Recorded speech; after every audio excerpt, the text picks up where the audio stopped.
What's up, guys, and welcome back to another video. Improvise, adapt, and overcome. I've got some adapters here, and I can plug them into each other time after time, and I can improvise and adapt and overcome. So that's like every single comment on an adapter video. Now, I've made a lot of adapter videos, most especially YouTube shorts with lots of views. Not bragging, I'm just saying that the internet loves adapters, and as an effect of that, I keep buying adapters. I came across this eBay listing with a few pictures of what it would contain. S-tier commentary. An eBay listing with pictures of what you're getting. Except in this case, the seller forgot to take pictures of most of the stuff that was in the package I got, because I got way more than what was in the pictures, and I also got what was in the pictures, clearly, just much more. I look at eBay too much, and I have a knack for picking out these listings that look a bit not sketchy, but with not enough information to show exactly what's going to be there.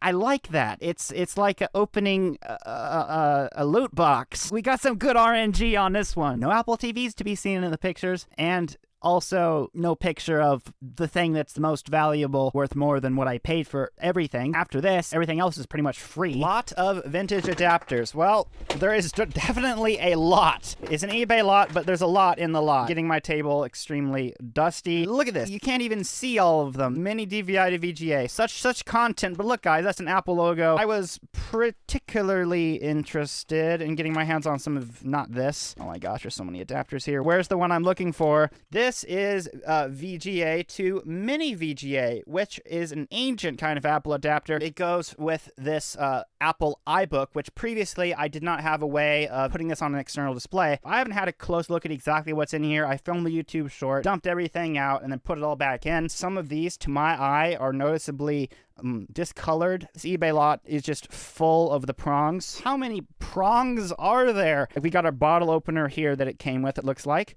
Actually, you can use these Apple chargers as bottle openers. More YouTube shorts fodder right there. Oh, and a brand new Apple Firewire cable. So there are some goodies in here, actual goodies. I'll actually use this in my videos. Okay, just a random MacBook charger. Oh no, this is an iBook charger. Right. So it's the same shape as current Apple chargers. This is pre-MacBook even, let alone pre-iPhone. This is pre-MacBook, so they've had that same design since like 2002 pretty much. Can't innovate anymore, my ass. What is this even? A DVI to mini VGA, product of China. So do we have some non-genuine stuff here or what? Thank you for your order. Your replacement part is enclosed. So what? This is a replacement part? Kind of a random adapter thing. Gotta find all the prongs. That one is bent. So there's just a bunch of chargers out there in the world that has plastic on it. Well, they don't have their thing on them. And that's why it pays to keep a container full of containers to then put things in. We'll sort the adapters in the containers. So we got VGA to DVI in here, and this is mini DVI to VGA. I think that's what? You don't want to watch me sort through adapters for a full half hour? Well, that's why we have editing software. Do I have to test literally all of these? I mean, kind of. I have a lot of adapters, 70 to be precise, all on this exciting spreadsheet. Almost a nice amount of adapters. I'm one short. I am counting all the random prongs in this number, so either way, a lot of mostly Apple adapters, pretty much for the cost of one of them originally from Apple. Someone paid the Apple tax for these, but I didn't. Speaking of exciting things, I have one of these now, an Apple Firewire cable. I'm assuming this one has never been used. Could have come with one of the old iPods as an iPod charger. This is my iPod 2nd generation. It does not have the 30 pin, it has the Firewire, so I now have an Apple logo Firewire cable to plug into my Apple iPod. Plug it in, and there you go. And then macOS Liquid Ass, they obsoleted Firewire. This, which I initially thought was an Apple product, it's not. Obviously, HDMI cable to 30 pin, don't know if it works, and it's pretty trashed if so. A fun testing time. I have not used this iPad in a month or two. Got an old HP monitor here, ignore the string. Oh, look, it's turning on, good for it. The string is because it's the center of the monitor, right? You know, you gotta know where the center is. Stop, you don't need to require the password. Wait, what? I just used this. Oh, come on, what did I do? Knock, knock. Okay, unplug, plug back in. This has nothing to do with the HDMI cable. Why is there always like something going wrong that's like actually not my fault? It turned back on. Now there's no rainbow lines. Okay, there it goes. This accessory is not supported by this iPad. God, I love on old Apple devices when you haven't looked at them. Apple will be like, hey, an unrecognized iPad is logged into your iCloud. Okay, anyway, it's safe to say that we can cut this cable in half. No justice for the cable, guys. I can save the HDMI cable in for content in my graveyard of half cables. Now there's these other iPad cables I have to test. Yay. Okay, it's being stupid again. The lines, bro. Well, obviously my monitor is it's fully Tim cooked. Good morning. Other tiny compact monitor time. It's also a Hewlett-Packard. Good morning. Unfortunately, it is VGA flavored only because it's an ancient relic. But at very least, I can test the 30-pin to VGA adapter. Oh, look, it actually is doing the thing. Yay. At least this monitor is working. Content. There's 3 more of these. Do they all work? Oh, this one's pink. It flickered. I think it's fine. What you get with VGA and not plugging it in properly, I guess. Whatever. Okay, and this last one works too. So at least it's looking like I didn't get a whole bunch of cheap adapters that don't work, which for a second there, I was getting worried. Jokes, guys. This has a DVI input on it after all. Plugging in an Apple adapter into an Apple adapter, so we are in fact adapting and overcoming. It showed up. What other YouTuber in 2025 is playing Flappy Bird while adapting and overcoming? Game over. DVI to VGA adapters. These are intended for like probably PowerBooks, but also the old style aluminum MacBooks. MacBook Pros, like this one. 17 inches. It's like basically a computer monitor. You ain't never seen such content as this. Plugging it into the MacBook. Dual display, guys. Uh-oh, that one is pink. The one with skid marks on it is the one that doesn't work. Sad face. 4 for 5 on the DVI to VGA adapters. That one like half works. I'm sure there's nothing wrong with this flawless Apple cable, but we can test that. You can see things now. There's the pile of stuff I have to the side of me, and over here, more piles of stuff. This is a 2003 webcam. Anyway, the cable does work. No camera plateaus here, guys. It's just pure cheese grater mini DVI port. Yeah, there it is. You see it? Good morning. Now, by the way, one of the reasons you know it's Apple is because on these old adapters, you'll be able to see on the casing designed by Apple in California. Adapter number 2, and it works. This one is VGI flavored adapter. We've got a blue one. Blue VGA doesn't mean blue image. Oh my gosh, this one's yellow now. The screen is yellow. I guess it's like a color filter. Yellow color filter. Oh no, this one's blue. Come on, dude. It's not this monitor, I think. It's not this cable, I think. It's this adapter, I think. If I try a different adapter that the only 3 of them, more than half of the ones I've tested are bad. I'm just double checking to make sure I'm not crazy. See, it's fine. Why so sad? For this one, we're gonna have to whip out the iBook. Okay, we got the Aqua interface, guys. No overly rounded corners here, guys. Time to test 2 things at once. These adapters and whether or not this iBook's display output even works, which I don't know because I've had no way of testing until now. Probably does, right? Let's plug it in and try a different adapter. It's blue. Let's try another one. I have like 12 of them. Okay, that one works, but it is stretched. It would appear that all of these adapters work. Mini DVI. No, I'm losing track of my things. This is mini VGA to that old, big old, good old VGA, and these 2 appear not to work. Exciting mini VGA part over. Time to test even more exciting iBook charger, and it's charging the iBook. iPad brick time. He's a wee bit dusty, and I think his wires are a bit crossed, so I won't leave him plugged in for that long, but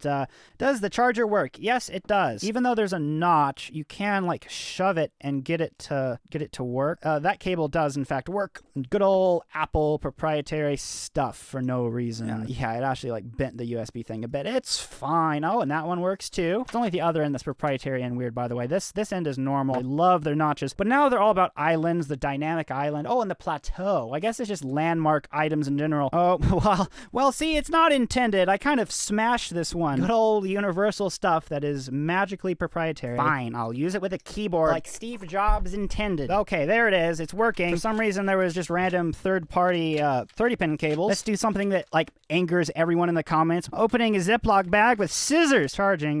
The cable works. We can open this one vertically. Yes. Oh, and they all work. Yeah, nice. I got more cables to add to the pile. Got our English department adapter. Plug that in. The adapter works. Okay. plug in. Good thing I tested this one, because it appears not to work. There it goes. Uh-oh. There's no end on this. I've had troubles with the television, trying to test my vintage Relic adapters with my Relic television, because it's the only thing I own that has an S-video input, which is important for testing an S-video adapter. But just like the monitor from earlier, my Vizio decided to be fully Tim Cooked. Good morning. Not good morning, Tim. Everyone's commenting, the Tim Cook joke, stop being funny. Subscribe or else I'll do it again. So I need the Vizio to work, which turns out to be pretty simple. Wait 10 minutes and it stops malfunctioning until you turn it off and back on again. And then you have to wait 10 minutes for it to stop malfunctioning. What were we talking about? S-video adapters? None of the mini VGA ones work, which is all of them except one. S-video, it outputs just fine. RCA, same thing. If I didn't have one of these DVI ones, I'd be blaming the TV right now. So now I don't know what to think. Let's move on to the next thing. At this point, there's only a few things left. This thing just got shot into the atmosphere over there. Apple camera connection, we'll get to that in a moment. This peculiar thing, which I was not sure what to think of at first, obviously has an Apple logo on it, precious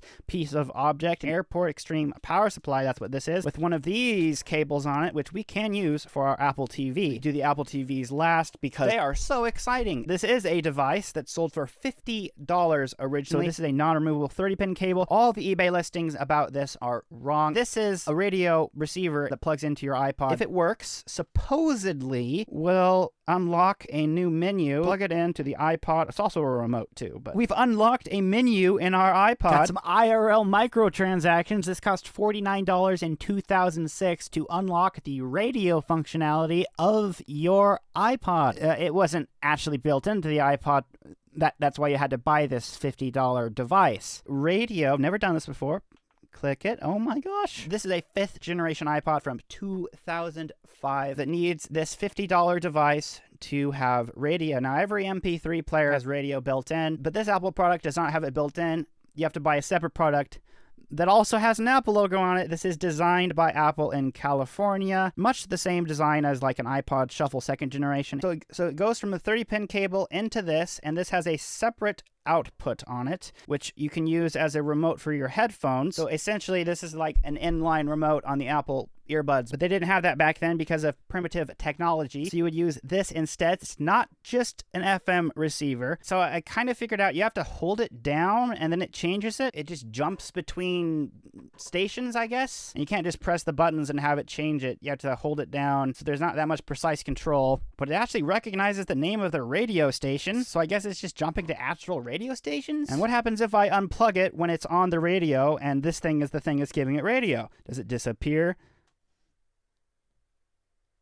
Yes. Now the iPod camera connection kit. This is 2 adapters, but I counted it as one because when you got it from Apple, these 2 came together. One of them is USB to 30-pin, the other is SD card, intended for connecting a camera. What does it think of a 256 gigabyte SD card? It opened the import thing. Oh, look at this. The old Photos app, back when it didn't suck. Nothing is showing up here. Obviously, it's not going to like talking to this SD card. I don't think there's photos on it anyway. Try the USB one. Will it work with the cheese-flavored Apple keyboard? Which is not the intended use for this adapter. It's intended for plugging into a camera. Cannot use device. The hub and the thingy-mabob requires too much power. Okay, what about the original iPhone? Not supported, huh? Oh, what about this? Plugged directly into the original iPhone. He's not lighting up. Okay, well, let's just keep plugging it into Apple devices to see what happens. iPod Classic? No, it's not supported. But it's an Apple product. Big iPad time. Oh my gosh! I didn't expect it to work. The iPad is powering our iPod. That was a surprise. Since the iPad powered this, that makes me wonder if I could charge a device through this iPad's port. Can I charge the iPod with the iPad? You know, it helped not plug it in backwards. Plug it in. Oh, it went into import mode. Oh, wow. It disconnected. Briefly, I did see the 2 accidental screenshots that I took on this iPod Touch. So I guess it's smart enough to know that this is an iPod, maybe a non-Apple device. Battery bank. Will the iPad charge the battery bank? Yes. Yes, it will. Not the iPhone, not the iPod, but the iPad 2nd generation will charge a battery bank. And now the Apple TVs. Do they in fact do the Apple TV stuff? That's the real question. These are actually third generation Apple TVs, but Apple randomly decided that there were two different third generation Apple TVs. One released in 2012 and went for less than a year, and the other third generation Apple TV, also called the third generation. It's like if Apple released the iPhone 6 and then the next year released the iPhone 6. These are the 2012 Apple TVs. Are they going to be coasters or are they going to be functional? Let's try Prongy Boy first. Of course, we're going to have to use our special HDMI cable that I modified in a YouTube short about my prongs, and then it would very nicely just plug in. Like that's totally how you're supposed to use it. Moment of truth, I have the HDMI plugged into a recorder, so hopefully you should be able to see something if it does anything. There is an Apple logo on the screen. That's something. Now, I can pair an Apple remote to this. This is much like the one it would have come with. I did not get Apple remotes with these Apple TVs, or a power cord, of course. That's why we're using the prongs. Looks like it booted up. It looks like it's in the setup menu. Now, of course, why is this remote like automatically paired to it? Okay, this one works too. I was pretty confused in the moment, but until you pair a remote to the Apple TV, it'll listen to anything it hears, just any old Apple remote. It is not iCloud locked. It works. Okay, we can unplug it. That's it for that. What about the other one? Instant Apple logo. This is different. The other one was reset, I think. This one wasn't reset, but it's not logged into iCloud. Fortunately, both Apple TVs work. Not that they're worth much. One single adapter is probably worth more than one of these Apple TVs. I got a lot of things in this box just for the $30 price. Again, everything in this video, I paid this much for. I did notice after working on this video and trying to compare things in the pictures to what I got, there is one thing that had its own picture that I didn't get. It's kind of random, but anyway, thank you guys so much for watching. Drop a like on this video, subscribe or you're bad, and if you want to support me and help make my videos possible, become a supporter on YouTube or Patreon. Weekly extra videos when I post a video, which is most of the time going forward. And of course, every Saturday when I upload, the members get extra video. I try to make that video somewhat tied in, adjacent, or related to the video for everyone. Not always, but this time there's more stuff I bought on eBay that I'm unboxing. There is a package I unboxed that is much like this in terms of random Apple stuff. So thanks for watching, subscribing, and supporting. See you guys next week for another video. You didn't subscribe yet.